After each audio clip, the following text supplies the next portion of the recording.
be the moderator of this discussion, and thank you all for being here today.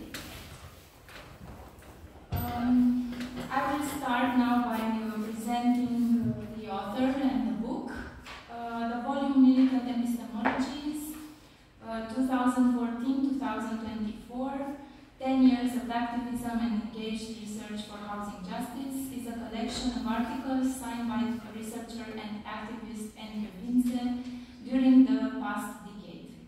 Enikő Vincze is a retired professor at Babeș-Bolyai University in Cluj, the initiator of the local movement Social Housing Now, and a national informal network of public intellectuals, Viziunea Socialistă. She's involved in national and international housing justice struggles. In the past 15 years, she conducted academic and militant research on the spatialization and racialization of socioeconomic inequalities, local and environmental injustice, urban and real estate development, housing regimes in state socialism and neoliberal capitalism, uneven development and capitalist transformations in Romania. All these themes are reflected in the articles collected in the book we are now reviewing. The texts collected in Militant Epistemologies are connected to the author's academic research, but we find here a discourse that has the potential to reach a wider audience than the academic one. This wider dissemination potential is actualized in several ways.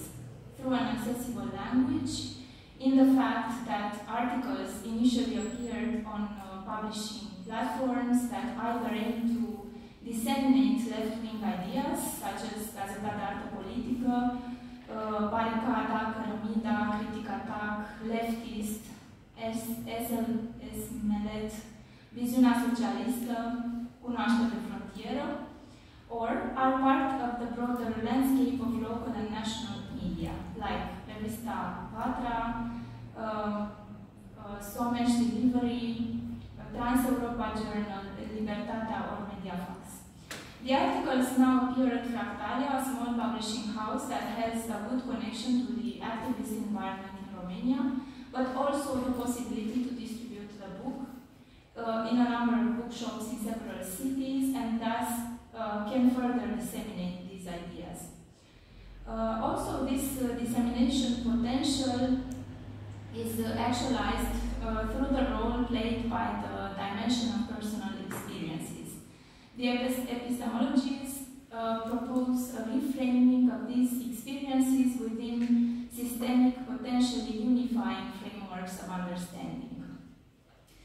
Then, beyond disseminating leftist ideas and theories through which to understand more clearly housing inequalities, racism, eviction, capitalism as a whole, and the necessity for a socialist alternative, this book also contains in its project the aim of political mobilization. An analytical, situated understanding does not fully actualize its political potential if it does not aim to activate in its readers a sense of the urgent need for collective organization in real life. In fact, the meaning of this double potential is contained in the very title and subtitle of the book. Knowledge production is accompanied by an assumed political direction where research and activism are situated in a mutually formative relationship, constantly informing and shaping each other.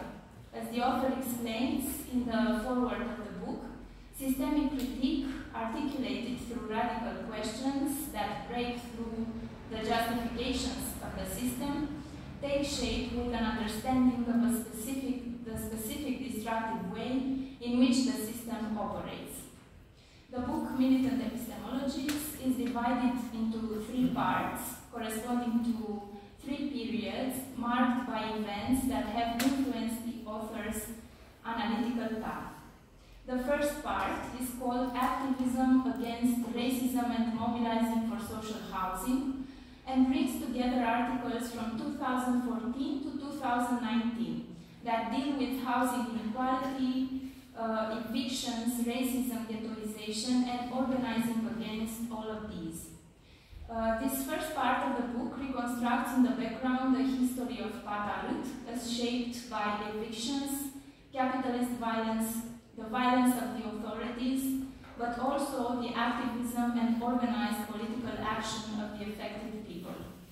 If there are people here today that don't know about Patarut, I will say that it is the name of an informal inhabited area in the outskirts of Cluj that for many years was placed in the immediate vicinity of the city's garbage dump, a place that collected all the waste the city produced. A toxic environment where more than 1,500 people lived. It was a place where the people forcibly evicted by the authorities in the city were told to go. Most of this severely dispossessed and segregated population is Roma. In her articles from this part of the book, Enikő Vincze describes the history of Patarut from the standpoint of its inhabitants and putting their interest first.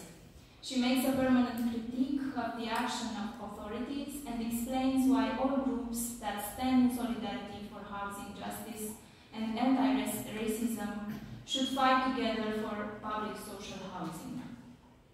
The second part of the book, called Critique of Capitalism During the Pandemics, includes articles from 2020-2021.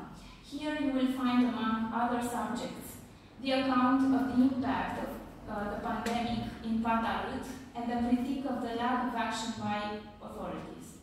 The discussion about the specific way in which public policies during the pandemic overwhelmingly supported the interests of capital at the obvious expense of labor. The analysis of how far-right discourse has grown in popularity and how the left should respond to this growth. And the full picture of the failure of the social dimension of the European Union project. With the last text in this part of the book, which is about the crisis of capitalism, its impact on people at local and national level, and the political response that should come up in face of such crisis, we move on to the third part of the book, that is called Socialist and Feminist Activism Against War, Inflation and Urban Development for Profit. This part, the final part, includes texts from 2022 to 2024, in which the need to seek a socialist alternative to capitalism is at the forefront. In the context of the outbreak of war in Ukraine and the intensification of militarization, Enikő Vincze proposes a socialist, feminist, internationalist understanding of the situation. We find in the text included in this part analysis of the connections between the housing justice movement and the anti-war militancy, also connected in the register of socialist feminism. We find analysis of the creative destruction that capitalism operates through the transformation of former socialist industrial spaces into real estate capital, but also an analysis of housing in state socialism, which can offer insight into a political economic organization directed towards the collective good and not directed to the capitalist class.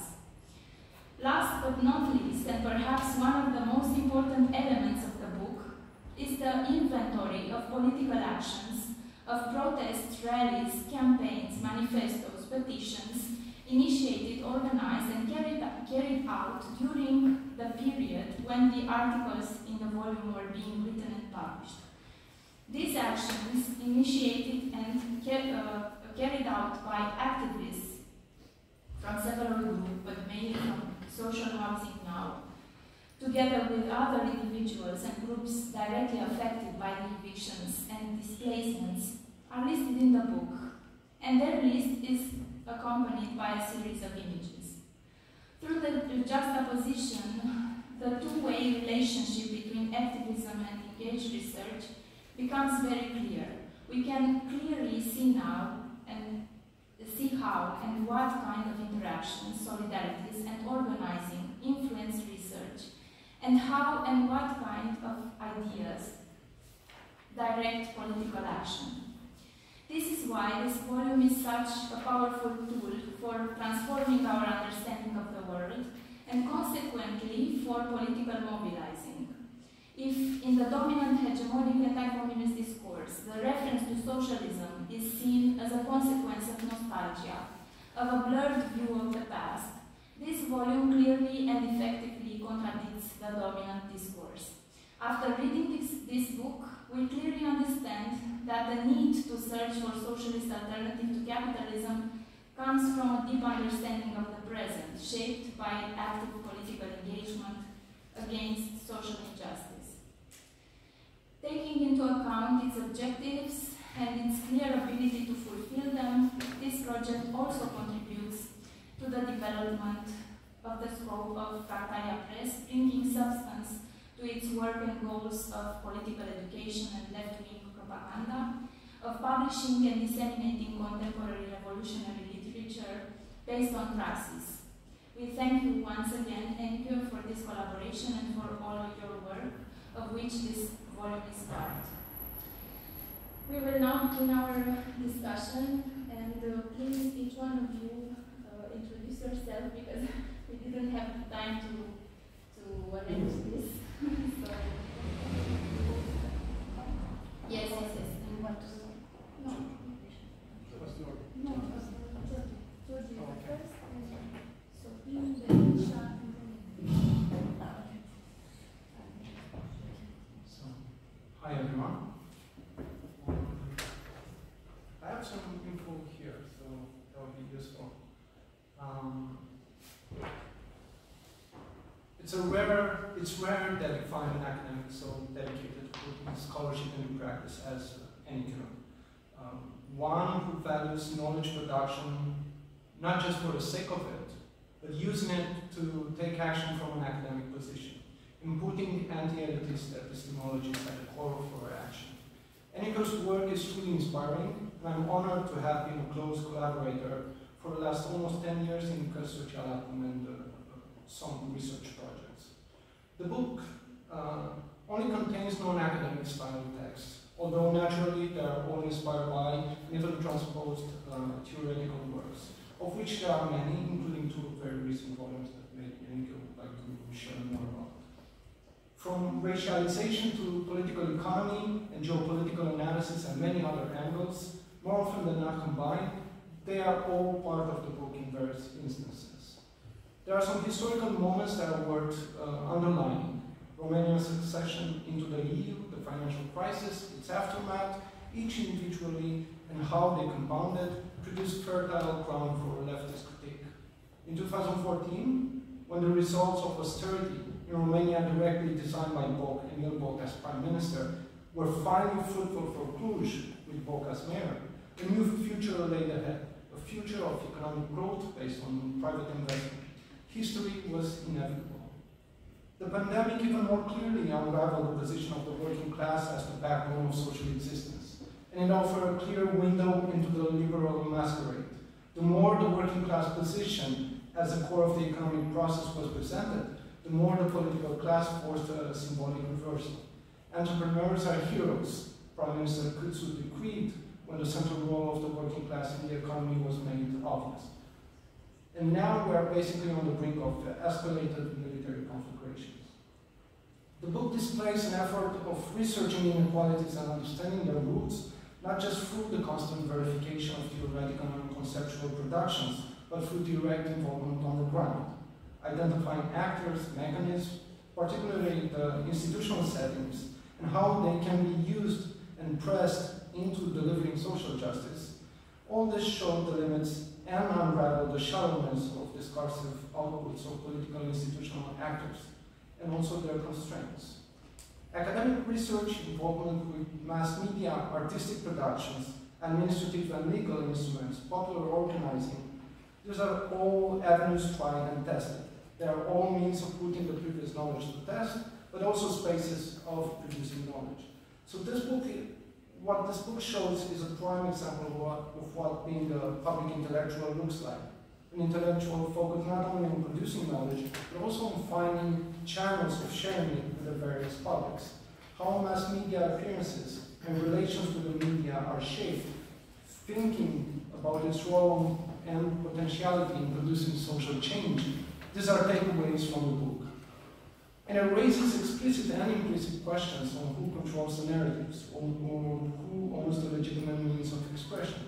In this direction, using the privilege of a tenured academic has been quintessential for Enikő.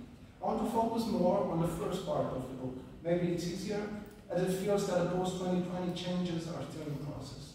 Also in the vein of what Laura said at one point, it feels that the journey of understanding what was happening in Cluj, with the focus on Patarăt, is a key element in the process of becoming. Racialization and ghettoization have been the focus of Enikő's intellectual and activist efforts for a good reason. At the time, they were still vividly unfolding processes. For the first part of the book, we see an understanding of the mechanics of these processes, and then an understanding of their place in the new real estate investment-based urban development. Racialization is not just a perverse effect, but a function of capital. It's a corollary to the creative destruction process, which aimed at dismantling the socialist means of production. It's basically a creative social destruction. Against the social fragmentation and categories being pitted against each other, it becomes an imperative to dedicate efforts to forge cross-class and cross-race alliances, and cross-ethnic alliances. The expression of Roma experiences in Cluj drove much of the activist practice, that of conceiving and unfolding actions. Cărămida, the newspaper for housing justice, launched in 2017, acted primarily as a way of connecting experiential knowledge with policy knowledge. It worked to demystify the narratives of a smart, inclusive Cluj. Racialization is not just a product of localized actors and forces, something that the book conveys. Racialization is a channel through which capital operates by devaluing certain groups of people in certain spaces. This process denies its own performativity. It denies that it creates social hierarchies.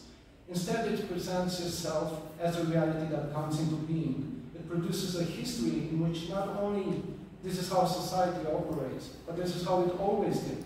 With this, it legitimizes the brutal dispossessions that took place since the early 1990s.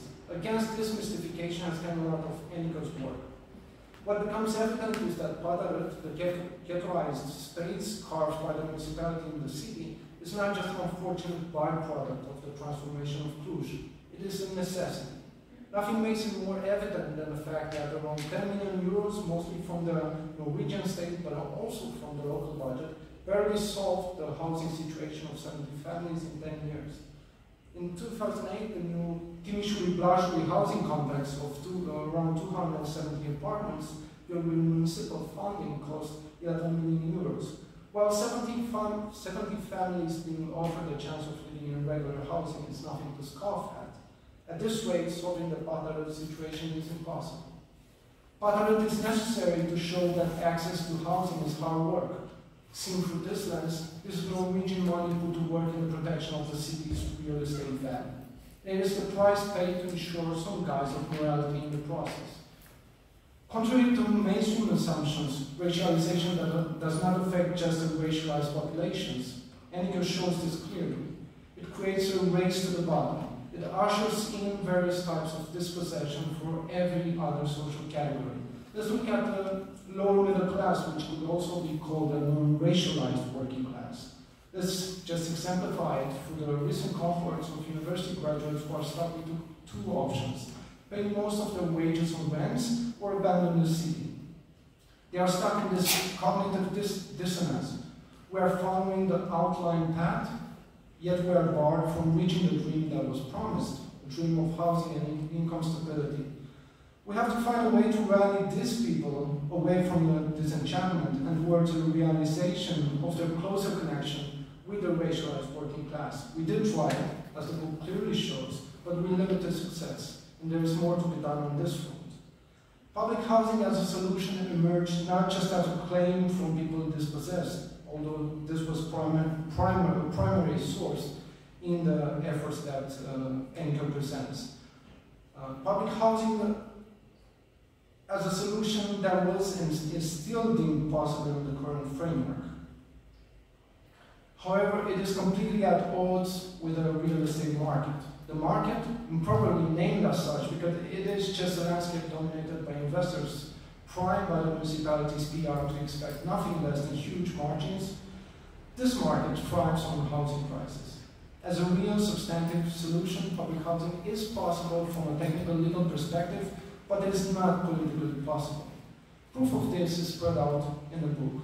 From efforts of pushing the public administration to effectively apply the existing legal framework, the conceptualization goes towards seeing it as just one actor in the network of interests, the face of capital. Once again, and clearer than ever, we see this in the latest Carpool King affair. The local council operates as a shield for the capitalist incursion into some of the last devalued urban spaces in Cluj, and obviously this applies to other spaces as well. Some words on the juridical tenets of capitalist accumulation, also an important piece present in the book.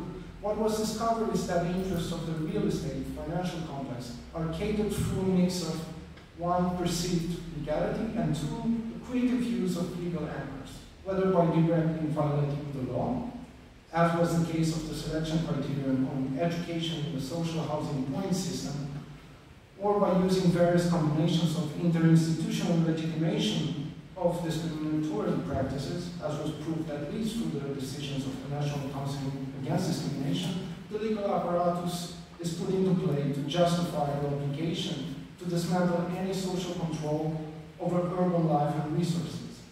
Enikő points out in one article that against the limitations is proving the fact that the law is equal and works against the interests of everyone. That is truly not the case. At best, juridical instruments can be used to achieve minor gains, and all of these results have to be clearly conveyed to a wider audience. And I think the book does a very good job on this front. And a bit on the pandemic, Enikő clearly shows how the machinations of state politicians did nothing more than to organize resistance to the pandemic in order to save the capitalist order. It was clearly visible through the messages and actions of the government. Countless financial gifts for private economic actors and waves of repression for the working class. The medical crisis turned once again, and predictably so, into an occasion to cut working class rights and support new means of value extraction. It was based on the disconnection between social and economic rights embedded in the EU design. Only this time, militarization proved to be, as Enikő argued already in 2020, a new path of supporting capital expansion. Both the pandemic and the war in Ukraine solidified an aspect that Enikő captures in the book. Economic growth was presented for decades as a requirement for any redistributive policies. Yet these two historic events demonstrated that when presented with occasions for their implementation, the capitalist political class will once again negate their relevance.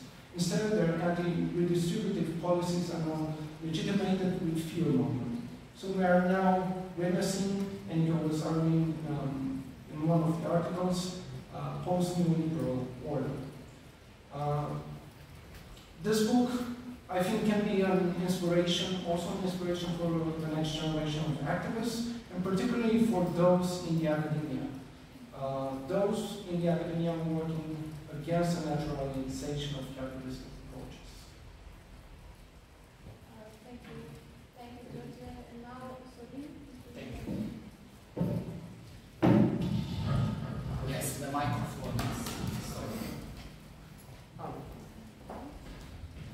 Okay, hi everyone. So, my friend and colleague Georgia talked about the book, the importance of the book, the issues that this book is raising, and he finished his presentation with challenging what's going on in the academia. And what I would like to talk about is not so much the book, but I would like to talk about the author, and not so much about the person, but the academic path she engaged on. And this is where I would like to reflect a bit on.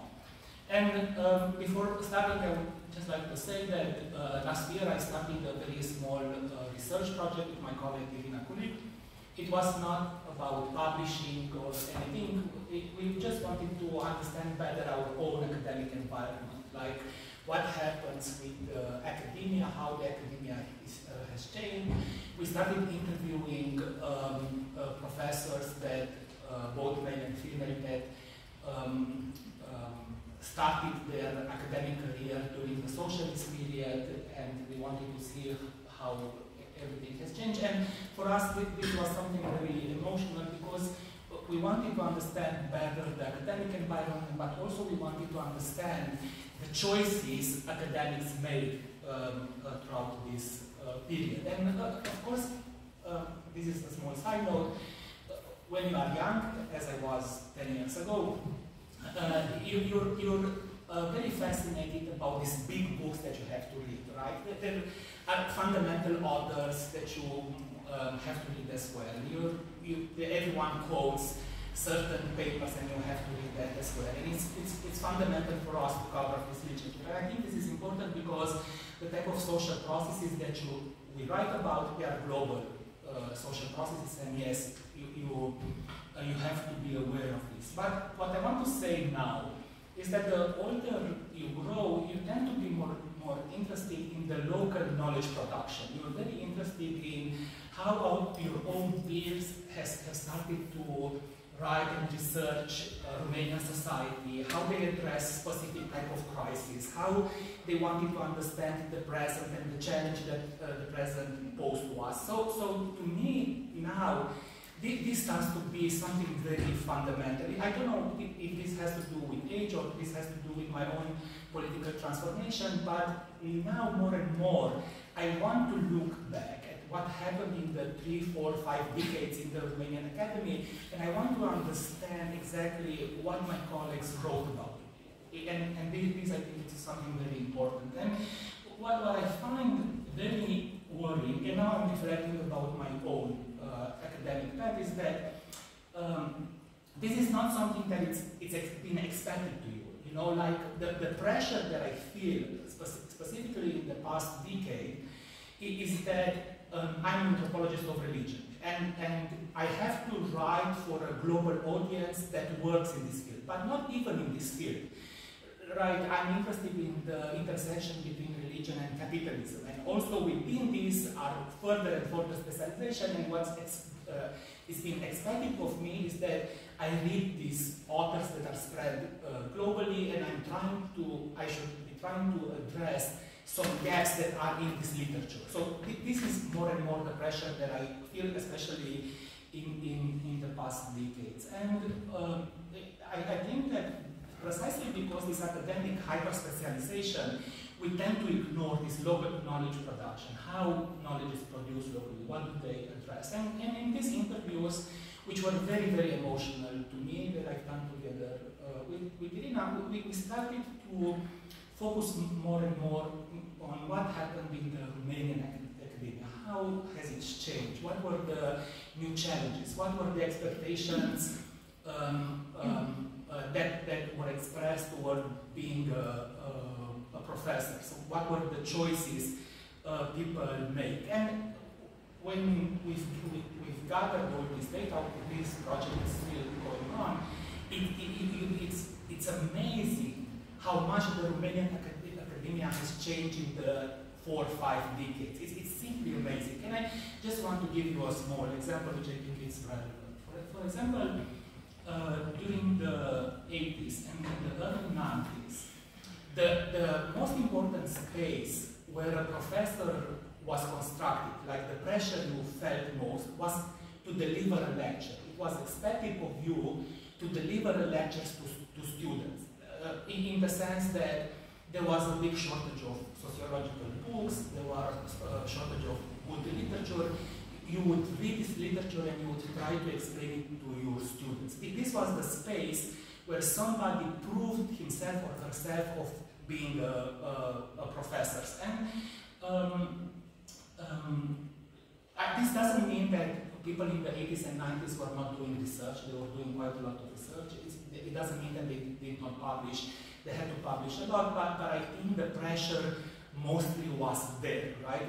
How you construct a lecture, how you engage your students in the classrooms. And this, I think in the 90s started to change quite a lot. Like more and more there was this pressure on professors to focus on research. Like research started to be something fundamental. And for example, if in the 90s you would see that the main strategy among academics was to publish a handbook, because a handbook would testify that you know and you own a field and you can talk about that field. You know, so this was the main expectation of you to publish a handbook. We can see, like in the mid-90s and beginning of the 20s, that they do more and more research and they publish about this research. But this type of research, which is very interesting to me, is that it is a research published in Romanian. Like the expectation that they have from you is that you publish in Romanian, not that you publish internationally, not that you publish behind paywalls and so on. So the expectation is that the knowledge that you produce is relevant to the entire society. Maybe not that it's emancipatory, this is something that came very late in the academia, but it has to be relevant for the entire society. And of course, in the past decade, this model has completely been devalued. Like, not in the sense that they forbid you to publish in Romanian, but the institutional expectation is that you do high-ranking journal publications that are behind paywalls, that they are read only by a very narrow public. This is what they call now research-oriented teaching, like with a strong emphasis on research, because the way financing works in the university is very strongly depending on this type of research that you publish. And also teaching has changed quite a lot, and you're probably familiar with this in the sense that the expectations from you are that you prepare students for markets, right? It's not so much the knowledge production, it's not so much the knowledge transmission, but what types of abilities you give to your students in order for them to be flexible enough to face the market. Now, the reason I'm mentioning all this, which is fundamental for understanding the transformation of academic space, is that I think our colleague Enikő has to be understood against this background of how the academia has been transformed. What I appreciate very much about Enikő is that she went through all these phases, she faced all this transformation of the academia, and she had constantly to reinvent herself. And at the position she arrived is a position that I appreciate very much out of the following reason. First of all, is that she's part of that very small segment of the Romanian academia that had the courage to challenge capitalism, to critically address capitalist transformation. And I don't mean this only in the way the curricula has to be taught, not only in the way that research and publication are done, but in the way the model of university is addressed. Like, first time when I started to get closer to Enikő, it was the moment when she critically engaged with the university project, and she ran to be a rector, which I supported very much, and she challenged the type of academic model that has been forged in our university, and this makes her, to me, very special precisely because she's part of a very small segment in the Romanian academia who is very right-wing and pro-capitalist, as you know, and the fact that in her activity she tried to challenge this. But not only this, also in relationship with this small academic segment, I think she's an outlier, and I mean this in a good sense because her activity is not only about doing this academic work critically, but taking this academic knowledge and putting it to use in activism, putting it to use in engaging with the different problems that we are facing within contemporary society. And this is something exceptional about her work, about what she has been doing for the past decades, which for me personally is very inspiring. When I started to think about what do I want to do, what do I want to engage with, what is the path that I would like to appropriate, this is something that concerns me more and more. Namely, not only that we do our academic work in a way that's critical to capitalism, but the way we produce knowledge so that it's relevant in order to emancipate the society in which we live on. And I have to finish here because Laura said my time is up. Thank you. Thank you, Sorin.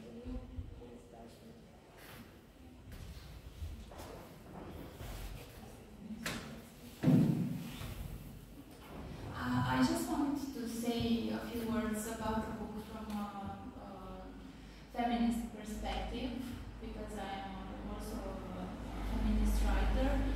And I wanted to say that this book is really a very powerful tool for the feminist socialist becoming.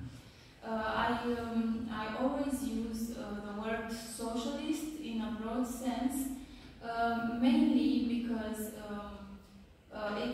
it doesn't just signify anti-capitalist, but it is also a word that provokes a strong reaction from the mainstream, usually, and especially when we are in this kind of environment here at the university. It's very important to use it. From a feminist socialist point of view, it's a very powerful tool of transformation. That is because mainstream feminism is now everywhere. It became a topic in universities, unlike 10 years ago, where nobody was really talking about it that much. It's even in the media, it's absolutely everywhere. Now it's also in literature, in the literature field. And this type of mainstream feminism means, of course, a lot of pro-capitalist thinking, but also a type of individualistic stake that it's rarely contradicted.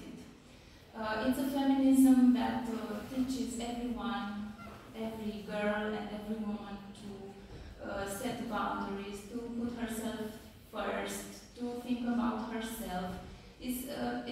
Everything is about the individual, and it's rarely critically questioned.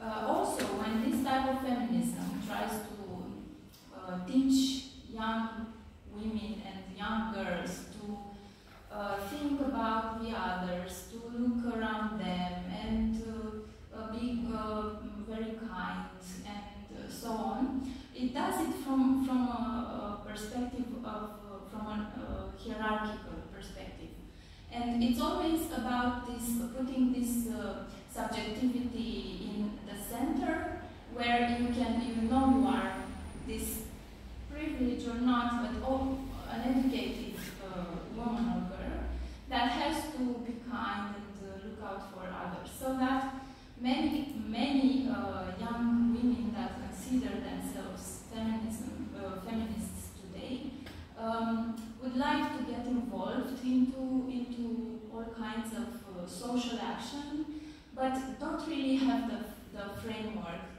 to do this, the political background to really understand what it means to get involved into the feminist organizing or into the housing justice organizing.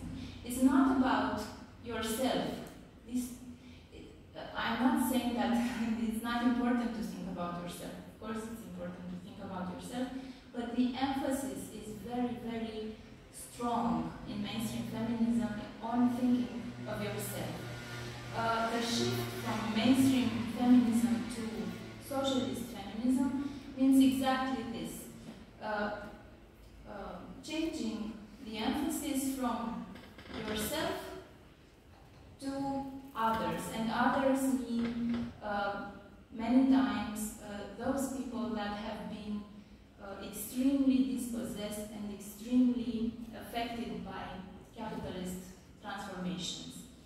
The book, Enikő's book, addresses, of course, educated people, and I'm thinking now about educated young girls that will read this book, and the way they can understand this political framework that will maybe make them shift from mainstream feminism to socialist feminism. And that is, the book shows how through activism in the first place, but also through research and through academic research, because here academic research and knowledge are not dismissed. It's also very important because sometimes people that go into social action and social activism dismiss theoretical knowledge, research, and so on. This book shows you that you should not dismiss knowledge when you go into activism, and you should also not dismiss activism when you start to do research and to produce knowledge. And this is one point that I think it's really important about Enikő's book. Thank you. Now, Mișa, if you I'll be very brief, so I give the floor to Enikő.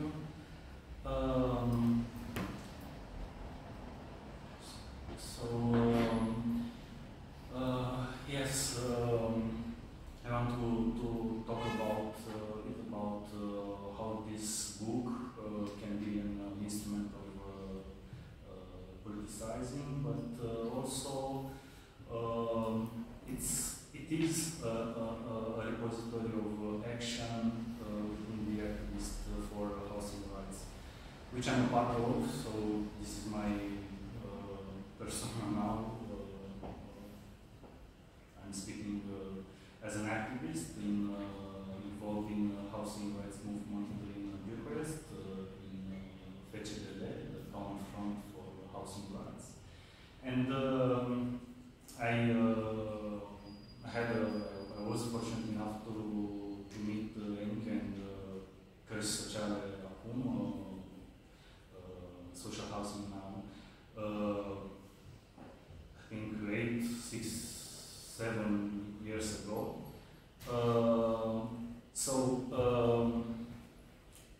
I'm not an academic. Well, I do not have and don't have an academic background. Actually, I have a professional one.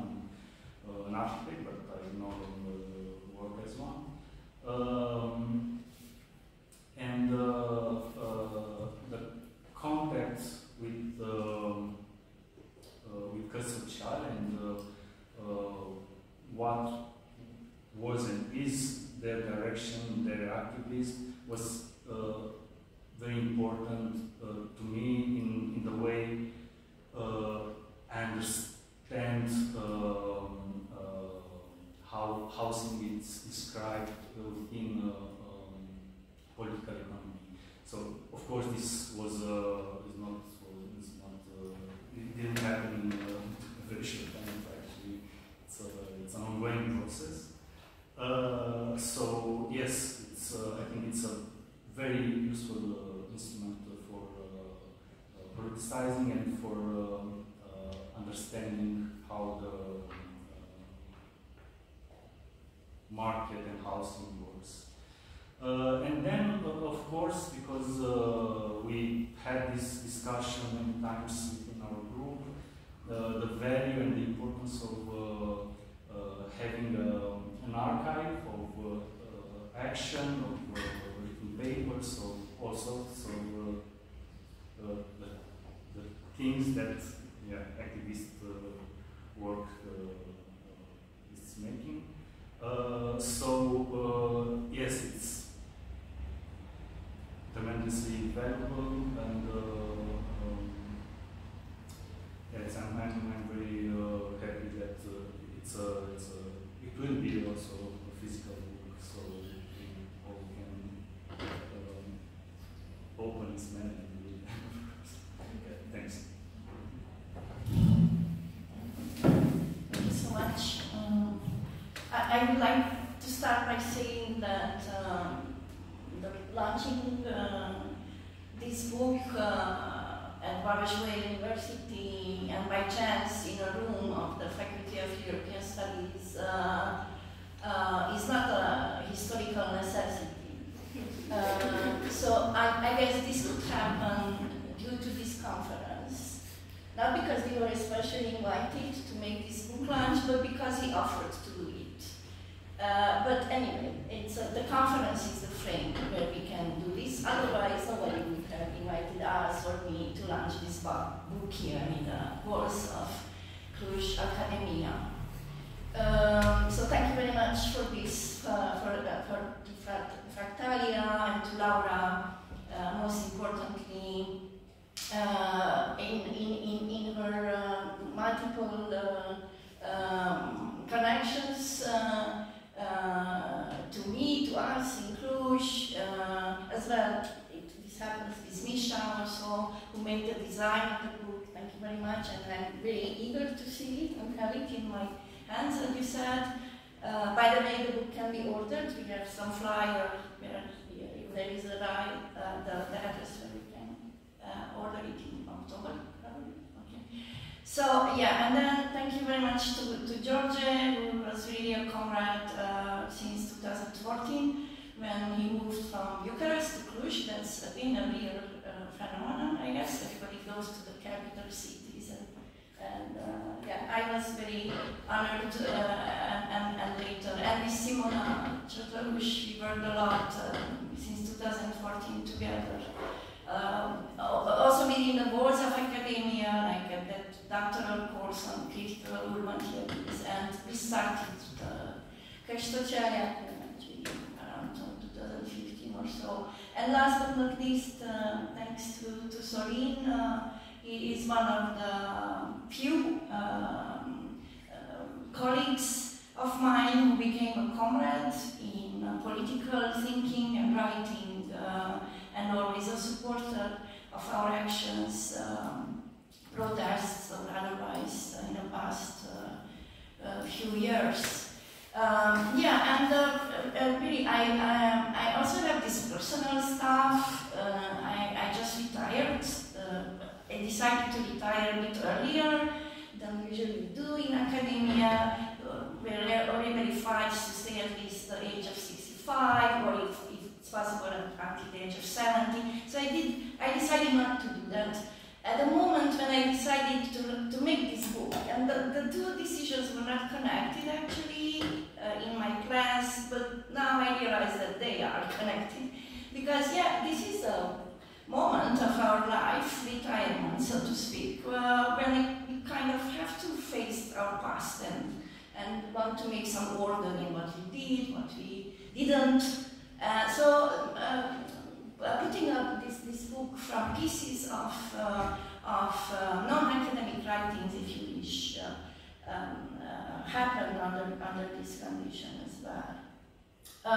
So yeah, it's a collection of articles published in newspapers, magazines, left-oriented platforms, and it's not explicitly said, not in the articles themselves or anywhere, but actually, yeah, obviously I was influenced by my academic research and knowledge, the way in which I wrote these articles during 10 years, but also how I see them together today. So definitely it's very important, the Marxian perspective on historical materialism. I mean, using it as a methodology to uncover hidden forces, actors, structures which shape capitalism. That is actually what we do also with our activist work and militant research. And then, I don't know, Rosa Luxemburg's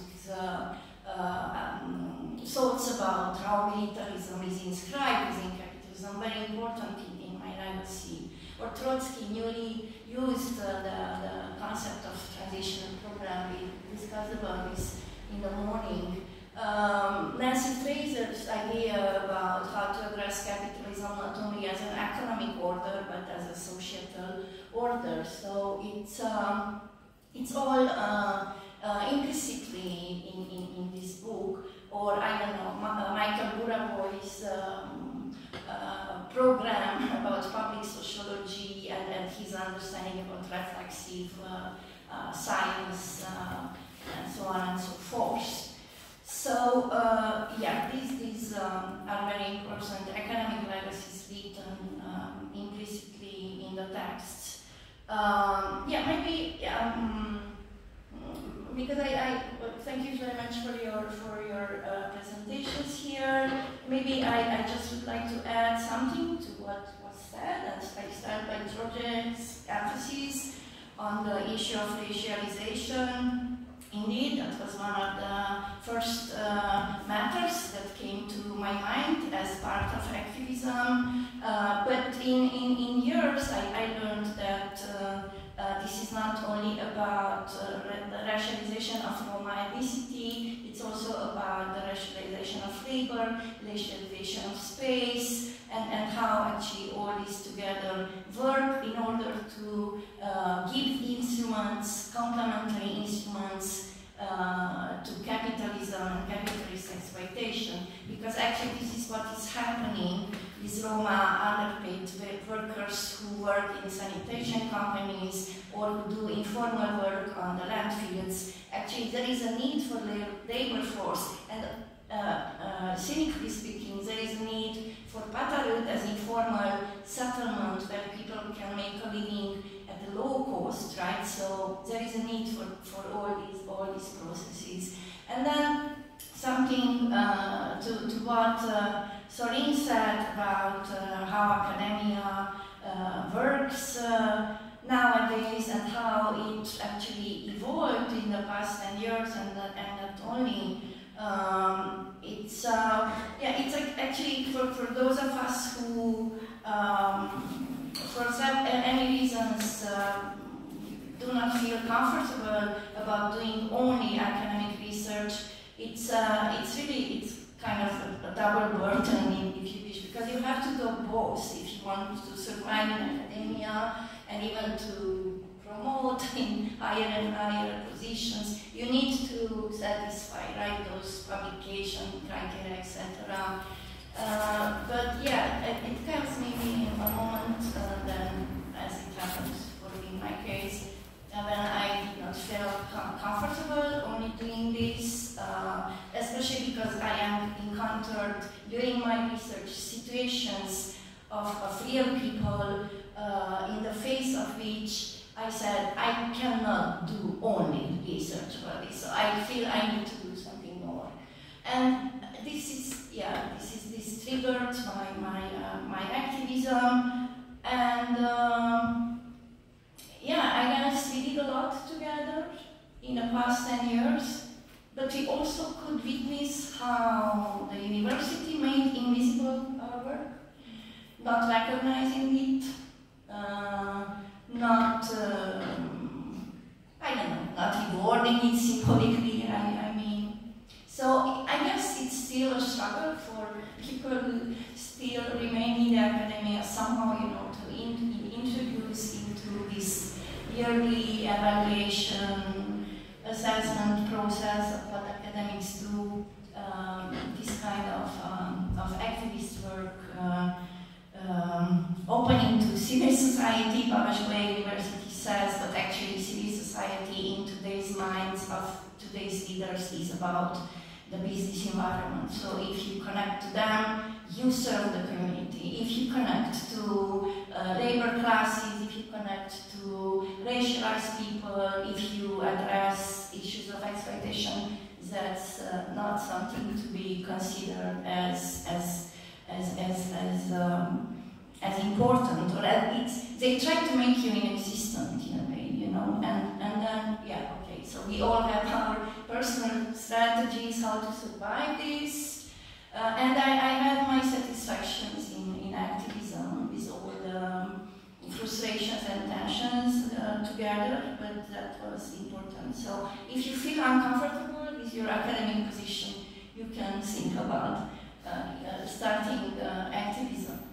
And then about the feminist potential in all these writings, it's not explicit in many of these articles, but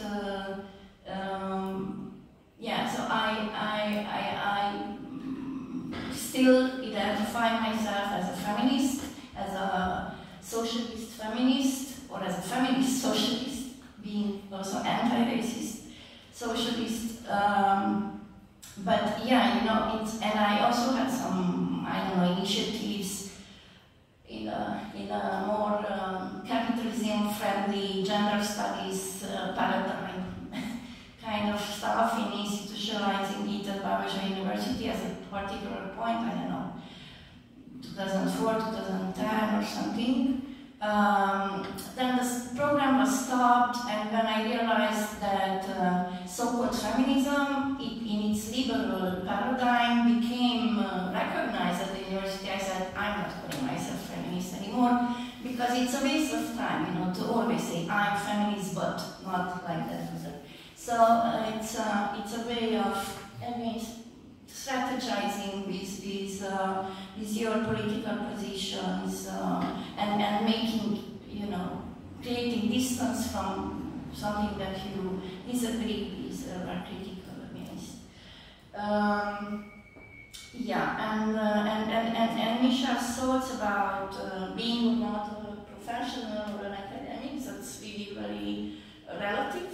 I guess it's maybe, yeah, so who is an academic, actually? What are the criteria as being academic?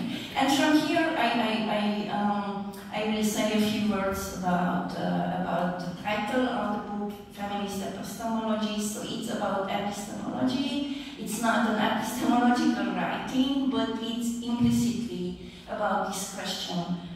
Where is knowledge produced? How it is produced, by whom is produced, for whom or against whom is produced. So I could learn through my personal experiences the value produced, the value of the knowledge produced through activist actions, right? So it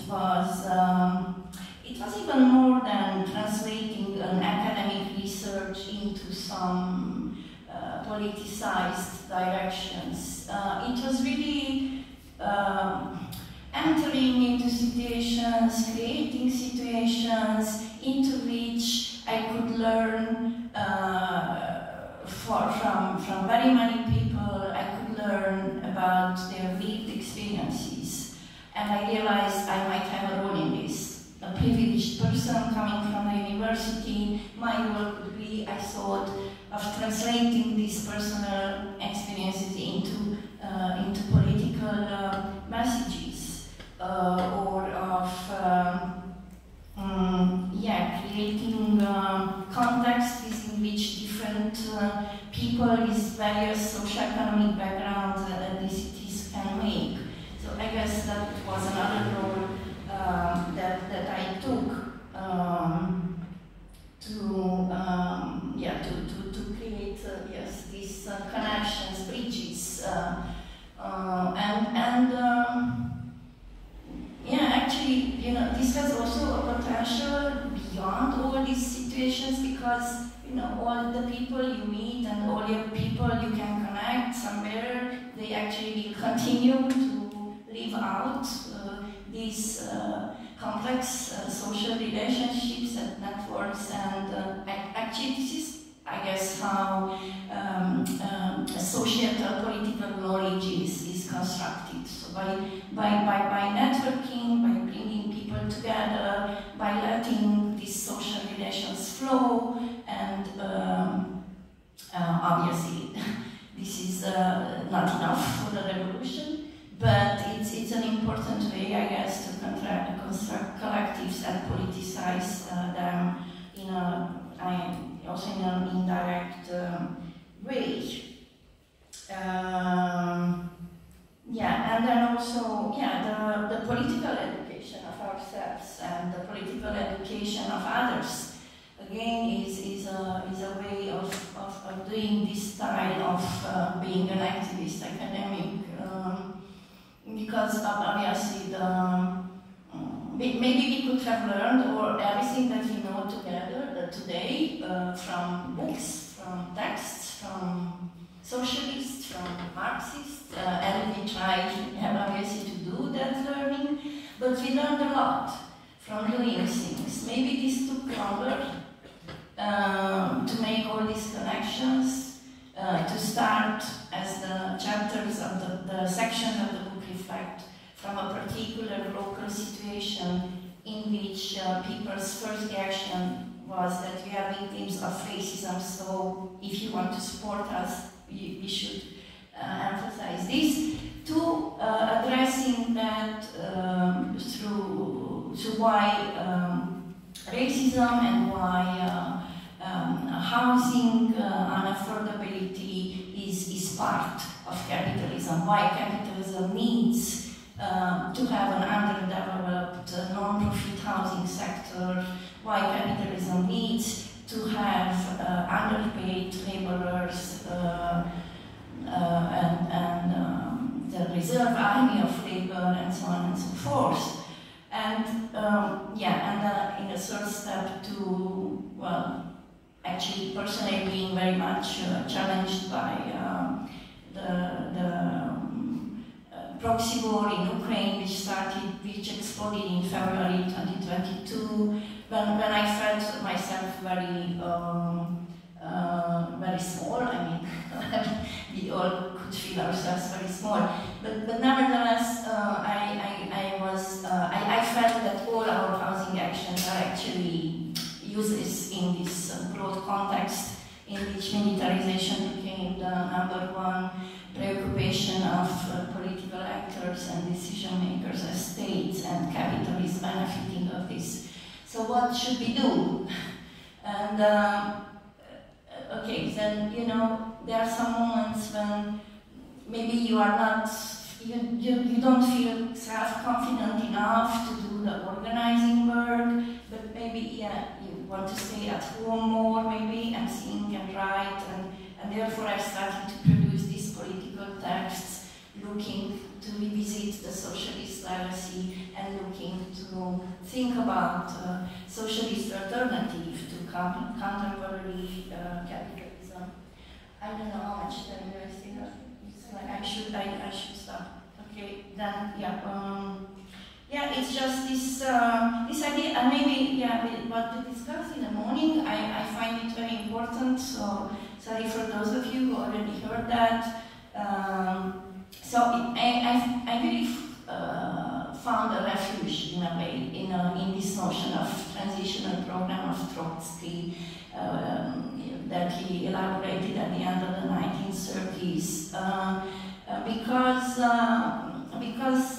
through that I could somehow reconfigure the role of political activism for housing justice, that we should continue it, we can continue it, being aware that we may play a very small but important role in preparing for socialist revolution, and also to formulate concrete demands nowadays, to respond to the housing needs of labor classes,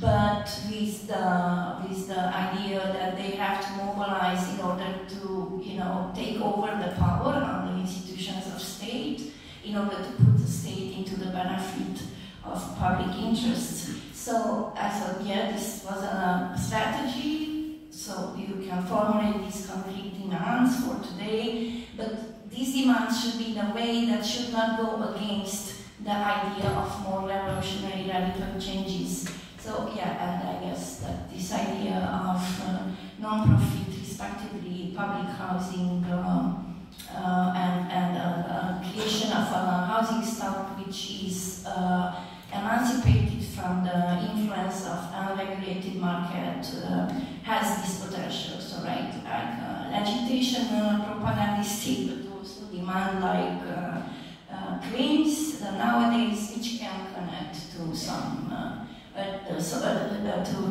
socialist alternatives to capitalism. Thank you, and now if you have questions or comments or anything you want to say that? I do have a question, and this is mostly coming from my perspective as currently a student in one of the faculties, in which most of my peers tend to, for instance, describe themselves as apolitical, and it generally takes like I would say, takes a very neoliberal stance. So there is almost like, so given what you have mentioned about like this divide between, activist praxis and knowledge production and everything, I think that's, at least insofar as I can tell, I think that's even an even greater divide now. And I do wonder whether maybe like from your personal experience as